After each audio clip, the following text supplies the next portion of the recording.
In this quick tips video, I'll be discussing how to change cameras during animation. I'll then explore different options for animating the camera. This follows directly on from the previous videos in the series. Note I'll be moving faster in this video and it is a jump in difficulty compared to the first two. Welcome everyone, I'm ParaAD. So first thing is, how do we change cameras during animation? Pull up the timeline a bit. We'll select the camera that we want to bind to the timeline. Let's say frame 30, Control B, bind. And now we'll need to bind a second one to change to that camera. Let's change to this one at frame 31. We can use the marker menu, bind camera to marker, does the same thing. Now you can see the black triangle which indicates active camera switching between the two. Also, if we're in the view, it will switch. Now on to animating the camera. Simply animate as you would any other object. Let's turn on auto keyframing, set a key, and move it on frame 30. Now we have animation. But this one isn't active during that animation, so we'll need to switch these binds around. Just like that. And now we have that as the active camera. We can also use the first person mode to set positions and animations. So move the timeline along, first person mode, and now we have that keyframed. A neat trick is that we can run the timeline and move it around like this with auto keyframing turned on. And now we have that saved to keyframes.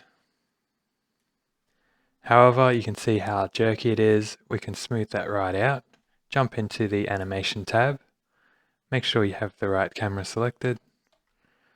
And what we want to do is select all of those. Go to key, sample keyframes. We need to be in the graph editor. And then smooth the keyframes right there. Alt-O shortcut. And repeat that with Shift-R. And that smooths it right up. Gives it a bit of realism with the shake as well. Now let's clean up these channels because they're way too populated. So decimate allowed change, bring up the redo menu, and that is 4%. Let's just run that and see how many keyframes it knocked out. Check out the motion, barely any degradation. A huge shout out to Polyford for this technique. I'll link his video in the description below. Back to the layout tab. A common situation is to orbit the camera around an object. So the basic way to do that is, let's set the cursor to this position, add an empty. I'll scale up a bit so we can see it.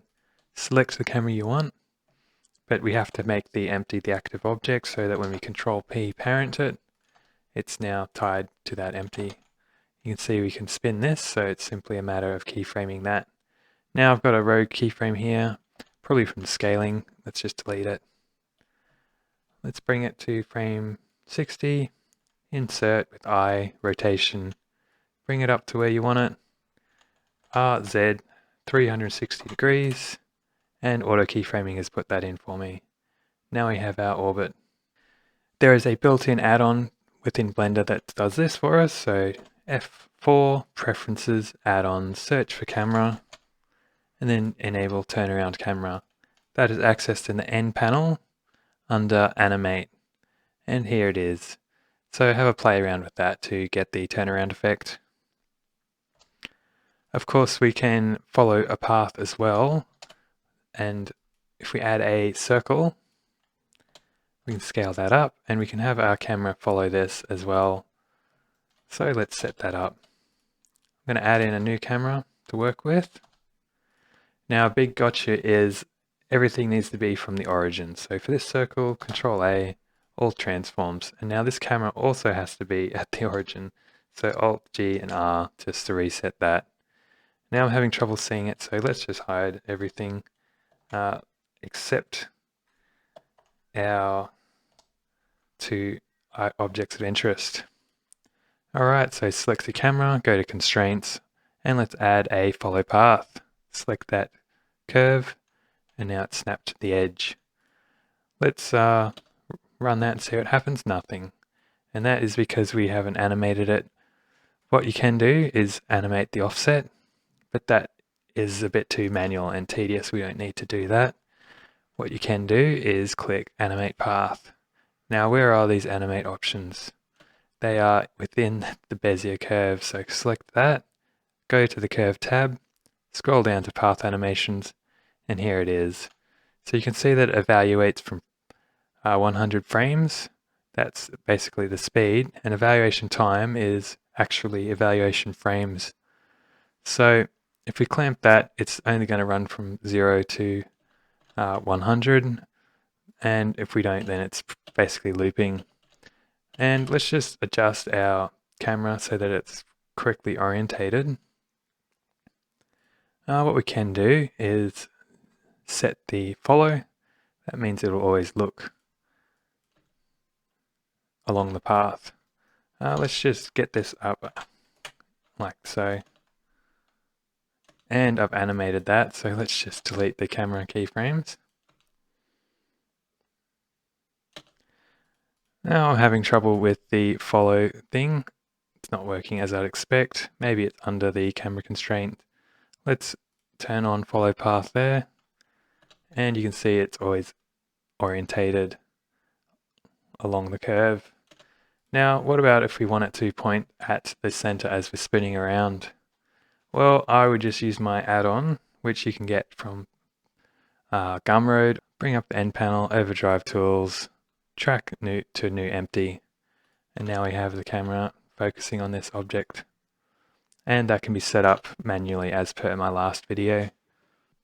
The Bezier curve doesn't have to be a circle, it can be a line as well, so just add in a Bezier like so, and stretch it out a bit.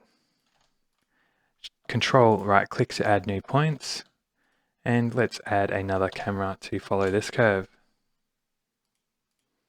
Once again, this has to be at the origin, so Alt-GR, and this one apply all transforms, and just add a follow path to this one, and we'll make it point along the direction as well. Now let's see what happens when we hit animate path. It has vanished. So what's happened there? Looks like our origin for the Bezier is off, so that's one of the gotchas. Let's apply all transforms again and restart the animation. There we are. Perhaps there is a keyframe here that we don't want, so let's delete that. And I don't know why the origin is here now. Let's apply all transforms once again. There we go, there's some keyframe there we didn't want. As you can see, the camera is now following along. Let's Alt-R and reset this. I'm not sure why it's pointing the incorrect direction. It looks like we need to change these axes around. It looks like, yes, there we are. So we need to have on negative Z and Y.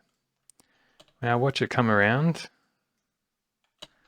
Note that it's on its side here. That's due to the twist of the Bezier curve. So tab enter there, select an end, Control T to twist this around. This is also visible on the end panel item, and here's the tilt.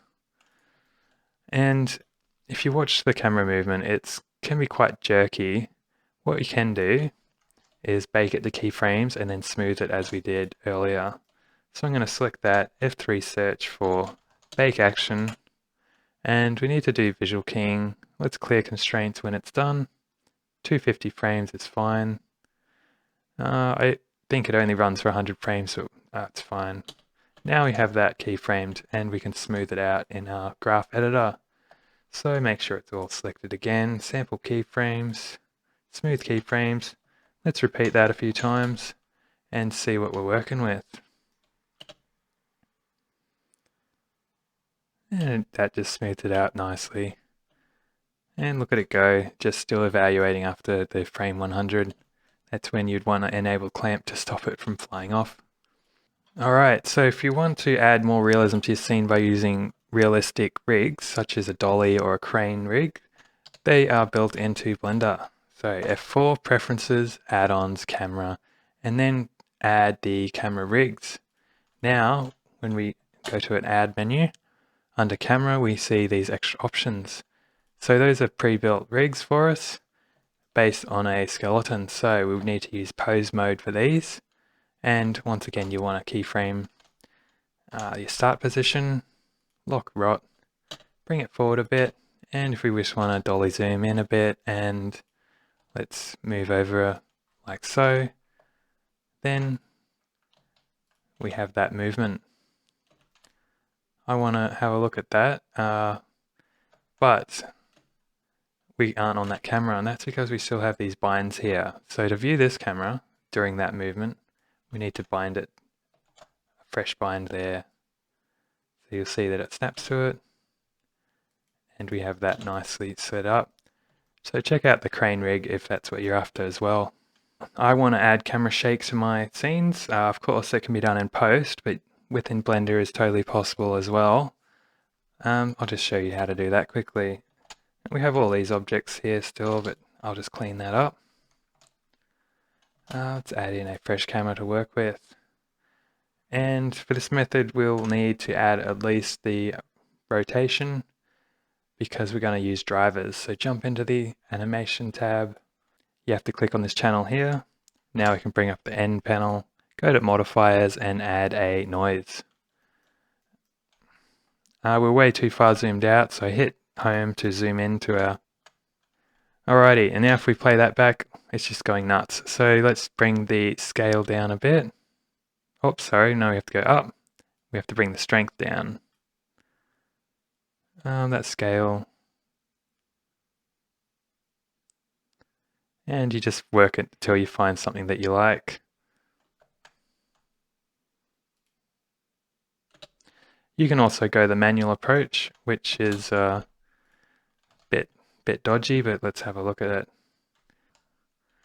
Alrighty, so what I'll do is just have auto keyframing turned on, and during playback, just move it around a bit like so, and we'll get this movement into the camera.